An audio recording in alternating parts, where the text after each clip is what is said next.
नमस्कार मित्रांनो, सगळीजण वाट बघत होती की आपला सर्वांचा लाडका द्वादश हिंद केसरी बाकासूर याची कुठेतरी शर्यत होईल.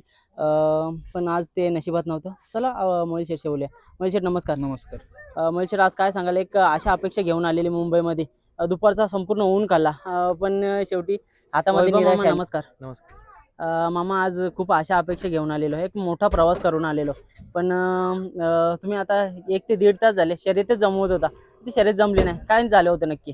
नाही, आम्ही सकाळी आता कसं होतं, आपल्याला बैल डावा रस्ता होता आपला, त्यामुळे सकाळी बैलाला 11:30 12च्या 1च्या आसपास फेरा दिला.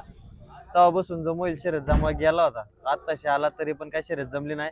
आमची मैत्रीपूर्ण एक शर्यत जमली, जसं मोईलने सांगितलं, सैराट आणि भुंगा गोडचं सर्जन बक्कासूर. पण आता खाली एवढी गर्दी आहे की ती शर्यत मला वाटत नाही 9 9:30 वाजल्याशिवाय सुटल. त्याच्यामुळं आणि मध्ये गाडी घालून गोरगरिबावर अन्याय करणार हे आपण नाही करत कधी. बरोबर. आणि त्याच्यामुळे निर्णय घेतला भुंगावांच्या मालकांनी की नेक्स्ट टाइम करू 100%. आणि अंधारात पण बैल पळवणं थोडं रिस्की वाटलं, त्याच्यामुळं नाही झाली.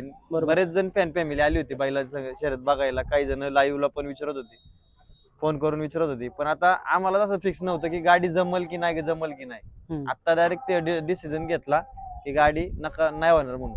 बरोबर. आता बघायला गेलं तर खूप सारे नंदी आले होते, पण शेवटी एकही शर्यत नाही झाली, तर निराशा म्हणजे अशी वाटते.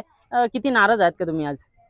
नाही, आम्ही नाराज कधीच नसतो बैलाकडून. फक्त जी फॅन फॅमिली आली होती, जे भिवंडी शहर एवढं सगळे जे परिसरातली लोक जी बैलासाठी आली होती, जवळजवळ उन्हात थांबली बैलाला नाही का बघण्यासाठी, तिथे खाली बरीच जण होती. फक्त ही कुठेतरी नाराज झाली, त्याची खंत वाटते मनाला. आणि बैल ह्या सीझनला पहिल्यांदाच मुंबईमध्ये आला होता पळायला. बरोबर. आता मागच्या वेळेस पण ही शर्यत लढत झाली होती, मग कुठून तरी आपला गुलाल राहिला होता. पुन्हा एकदा तीच शर्यत आपण पकडलेलीच होती. काय अशा अपेक्षा घेऊन आलेल्या? आपण ती शर्यत असं काही घरून नव्हती सोडून आलेलो. बरोबर. कारण आता आमची शर्यत आम्ही काय बॅनर सोडत नाही. आमचे शेठ बोलले की आज तिथं जावं लागतं, आणि भिवंडी नगरी ते म्हणले की ते काय आमचं दुसरं घरच आहे. बरोबर. त्याच्यामुळे आम्ही इथं आलो, आणि शेठने बी स्वतः बघितलंय की किती फिरावं लागतंय. कारण दिवसभर हिंडतोय, याला विचारतोय त्याला विचारतोय, पण शर्यत काय कोण खेळाना. आणि सर्जाची पण गाडी असल्यामुळे आम्हाला लवकरच नाव देता नाही आलं. बरोबर. त्याच्यामुळे थोडस आता नेक्स्ट टाइम नक्की शर्यत येऊ, पण शर्यत करूनच जाऊ. बघा मामा, आपण खेळतो तर नेहमी टॉपच्याच खेळता. हो. आता नॉर्मल साधी शर्यत करून पण नाही जाऊ शकतो आपण. आता 20-25 हजार कुणासंग शर्यत करू शकतो, पण आपल्याला काय गोरगरिबांसोबत नाही, आपल्याला करायचं टॉप मध्येच खेळायचे, जेणेकरून प्रेक्षकांना पण आनंद भेटला पाहिजे आणि आपल्या मनाला पण थोडं चांगलं वाटलं पाहिजे. आपण केले तर टॉप मध्ये केले, नाही तर उद्या काय कमेंट बॉक्स उघडायचे, आले हलकी शर्यत केली निघून गेले. बरोबर मामा. कारण का आज सकाळीच बघत होते, सगळी जण सांगत होती की भुंगा सैराट विरुद्ध बकासूरची शर्यत झाली पाहिजे. ही बैल आपल्या घरातलीच आहे बघा. शर्यत ठिकाणी राहते, आपण इथं कोणाला हरवा येत नाही. बरोबर. ज्या गोष्टीतून जे फॅन फॅमिली त्यांना जो आनंद भेटतो तो करण्याचा प्रयत्न आपण करतो. तसंच मिलिंद दादांनी पण केलं की शर्यत जमवली होती, पण आता बॅट थोडस खाली गर्दी असल्यामुळं थोडस नाही झाली. मग पुढच्या वेळेस येणार तेव्हा एक प्रेक्षणीय बिनजोड आपल्याला बघायला भेटेल कोणासोबत पण? नाही, 100% नाही. जो टॉप मध्ये खेळतो त्यासोबत 100% करणार शर्यत. मग त्या दिवशी बघायला गेलं तर बकासूरची सेमीला हार झाली. खूप म्हणजे असं वाईट वाटलं प्रत्येकाला. खांदा वगैरे आपण चेंज केला होता, म्हणजे का अशी करता? एक खांदी समजा चांगलं पळत असेल तर आपण खांदा काय होतं माहितीये का, आता सगळ्यांना तेच वाटतं की खांदा का चेंज केला. आता एम नानाचा राजा दोन्ही खांदी पळतो, आपला बैल बी दोन्ही खांदी पळतो.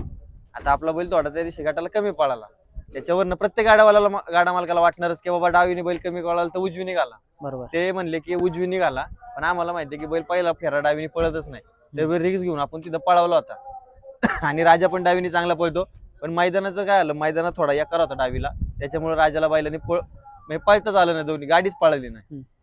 मग आज पण नियोजन तुम्ही चांगलं केलं, आल्या एक चांगला उजवीला फेरा दिला आणि चांगला पळत होता. कुठेतरी झेंड्याची मुलं थोडासा बऱ्याचशा गाड्यांना प्रॉब्लेम झाला, पण तरी पण तुम्ही एक ठाम निर्णय केला होता. काय सांगा? नाही, काही प्रॉब्लेम असा काहीच नाही. ज्याचा पळतो त्याचा पळतो. मैदानाला कोणी 1% गालबोट लावायचं नाही.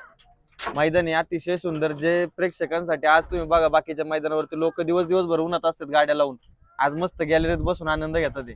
त्याच्यामुळे मैदानाला कोणीच गालबोट लावायचं नाही. मैदान एक नंबर चांगलं झाले. मग आता नियोजन कसं करणार आहेत मामा? कारण का आता डायरेक्ट घरी. बघा 3 फेऱ्याचं पण चांगली मैदान आहेत. कोणत्या मैदानामध्ये आपल्याला बकासूर बघू आता घरी जाऊन सगळे मामा वगैरे ठरवून मग एखादं मैदान करणार तिकडं. बकासूर बघायला गेलं तर बरीचशी अशी मैदान आहेत की त्याने गाजवली आणि अजूनपर्यंत हे करतो. किती किती वर्ष आपण अपेक्षा करू शकतो त्याच्याकडनं? अपेक्षा नाही बैलांनी फक्त आपल्याला 10 नंबरचा गुलाल दिला तरी कपाळाला फक्त गुलाल पाहिजे आपल्या. बैलाकडून अपेक्षा काहीच राहिलेली नाही अजून. मामा अशी काय हत्यारे येतात का दावणीला की बकासूरचं नाव ते संपूर्ण म्हणजे आता टिकून ठेवतील? आहे की आपला एक दावणीला आहे ना छोटा साम्राज्य.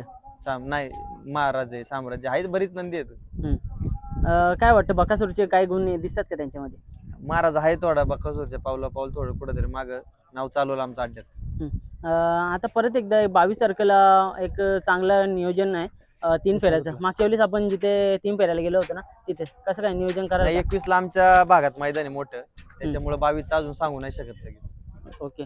आज बघतोय मैदानात ही संपूर्ण गर्दी, ही फॅन फॅमिली, ही कुठं तरी आज बघतोय की नेते मंडळी त्यांच्यासोबत पण एवढी नसते, तेवढे आपल्या देवाने कमवलेली आहे. काय सांगाल?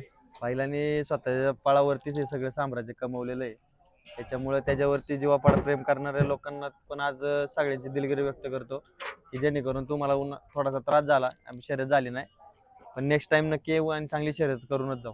नक्कीच दादा, खूप साऱ्या शुभेच्छा तुम्हाला. धन्यवाद. आज बघतोय की त्या दिवसा म्हणजे आपण बरेचसे कमेंट्स पण बघत होतो की घोड सर्जा आणि बकासूर एकत्र येत नाही. दोन्ही मालक कुठेतरी बोलत होते येऊ येऊ, पण शेवटी आले आणि एकच नंबर केले. जोडीबद्दल काय बोलाल?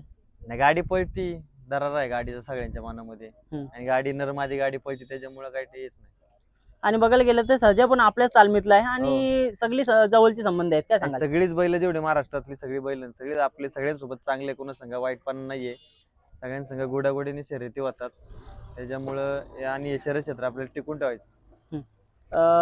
काय सांगाल आज बघतो ही जोडी म्हणजे एकत्र आली ना तर वेगळाच क्रेज आहे. ह्या जोडीचा क्रेजच काय वेगळा आहे? नाही, ह्या गाडीने सगळ्यात मोठं पारितोषिक म्हणजे पैशाने नाही पण मानाचं मैदान इंद केसरी. त्या मैदानात कडनी पळून या गाडीने 1 नंबर केला होता, थोडीशी लॉबी झाली, मग सगळ्या प्रेक्षकाच्या मनातली म्हणजे सगळं मन जिंकलं होतं या जोडीने, त्याच्यामुळे त्या गाडीची फॅन फॅमिली जास्त आहे. मग त्या दिवशी पण सर्जाने 1 नंबर केलेला, कुठेतरी पब्लिकला टाकलेला, प्रत्येकाला वाटलेलं का कुठेतरी फॉलो होईल? जेव्हा मालकाच्या याच्यावर प्रश्न येतो ना त्यावेळेस बैल प्रत्येकाला वेळेस आहे ना पब्लिकने पळून राहिलेला आहे बैल. मामा चाहते सगळे बोलतात की मथुर आणि बकासूर पण पुन्हा एकदा एकत्र बघायचं, कधी योग येत आहे? नाही, लवकरच आणू, आता जास्त दिवस नाही वाट बघावं लागणार, कारण झाले दोन्ही बैल चांगली पळायला लागलेत.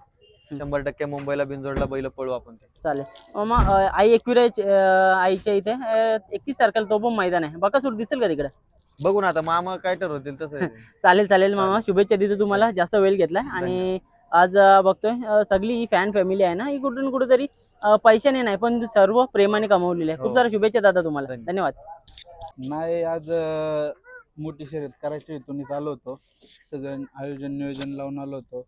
बकासूरचे आधारस्तंभ निलेश चौधरी यांच्या मैदानात नाही का, त्यांच्या नियोजनात आज बैल पळायला आलता, तर सगळं नियोजन लावलं. सकाळी बकासूरला पेरा काढला आणि त्याच्यानंतर कुठेतरी शर्यत जमवायला गेलो, पण शर्यत काही जमली नाही, कारण का आपण भरपूर जणांना विचारलं शर्यत करायची का, पण शर्यत काही जमली नाही. बकासूर संघ शर्यत करायला कोण तयार झालं नाही आणि आपली मैत्रीपूर्वक एक शर्यत जुळत होती, गुंगा आणि सैराट आणि गोडता सर्जा आणि बकासूर, पण अंधार पडत आला आणि लेट झाल्यामुळे खाली भरपूर गाड्या आहे, त्या काही कारणास्तव ते पण कॅन्सल झालं.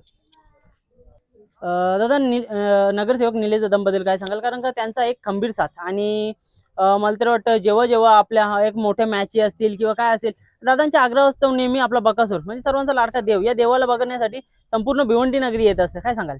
त्यांचं त्या नंदीवरती खूप म्हणजे लय प्रेम आहे आणि ते बकासूरचे आधारस्तंभ आहे, त्यामुळं त्यांना दुसऱ्या तुम्ही आता. दादा नमस्कार.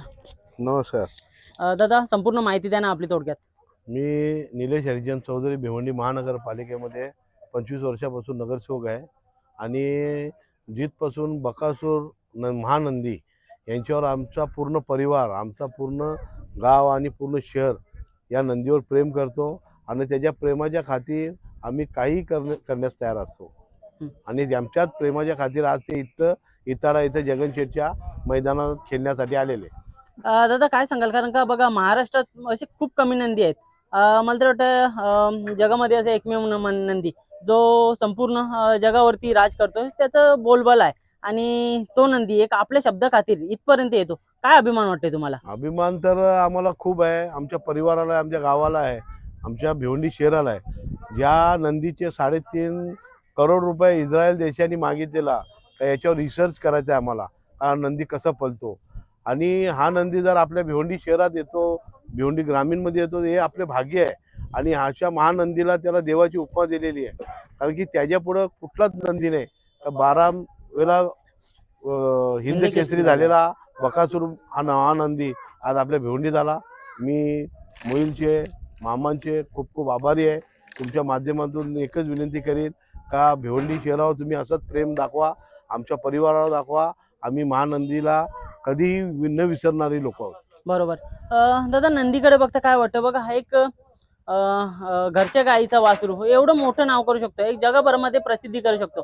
याच्याकडे बघता आपण पण माणसाने पण काहीतरी प्रेरणास्थान घ्यायला पाहिजे. आता तुम्ही पण मोठ्या पदावरती कार्यरत आहात, तुम्ही त्याच्याकडनं काय प्रेरणा घ्याल? मी या नंदीकडनं एकच प्रेरणा घेतलेली आहे का जसा एक घरच्या गाईचा आपला वासरू आज इतका मोठा बकासूर महानंदी जगामध्ये प्रसिद्ध आहे, त्याचे 3.5 करोड फॉलोअर आहेत. तर आमची सुद्धा इच्छा आहे का याच नंदीसारखं आम्ही सुद्धा काम करावं आणि गोरगरिबांची सेवा करावी आणि जिथं आम्हाला न्याय देता येईल तिथं न्याय द्यावा. यांनाच आम्ही त्यांना तर आम्ही तर देवच मानतो. आणि कधी काय असेल तर आमची पूर्ण घर परिवार त्यांची सेवा करण्यासाठी, यांचा अभिषेक करण्यासाठी आम्ही पुण्याला जातो. बरोबर. माझ्या घरी 2 वेळा, माझ्या घरी पण सुद्धा आला आणि माझ्या मॅचला 2 वेळा आला. तर त्या परिवाराचे माझे पारिवारिक खूप संबंध आहेत. बरोबर. दादा आज बघायला गेलं तर एक मोठं बिनजोडचं मैदान होतं, इथे कुठे ना कुठेतरी अशा अपेक्षा घेऊन आलेले सगळे बकासूर, पण कितीतरी जण येऊन त्याच्यासोबत फोटो काढून गेले, कुठेतरी त्याचा आशीर्वाद घ्यायला आली, त्याला हात लावायला आली, पण शेवटी आज निराशा हाती आली. पण तुम्ही काय म्हणाल, कारण का आज शर्यत व्हायला पाहिजे होती? बोलण्यापेक्षा भिवंडी बाबा आता ही शर्यत आहे. शर्यत हा 4 बैलांचा खेळ आहे, तर त्याच्यात 4ही नंदी पाहिजेत. 2 नंदी असून चालत नाही. तर समोरचा पण त्या नंदीशी खेळला पाहिजे. ही शर्यत आहे, पण आता नाही झाली शर्यत. या बॅड लक आहेत आमचे, पण नंदी आमच्या भिवंडीत आला हे सुद्धा भाग्याचा दिवस आहे. नक्कीच दादा, खूप सारे शुभेच्छा दादा तुम्हाला. धन्यवाद.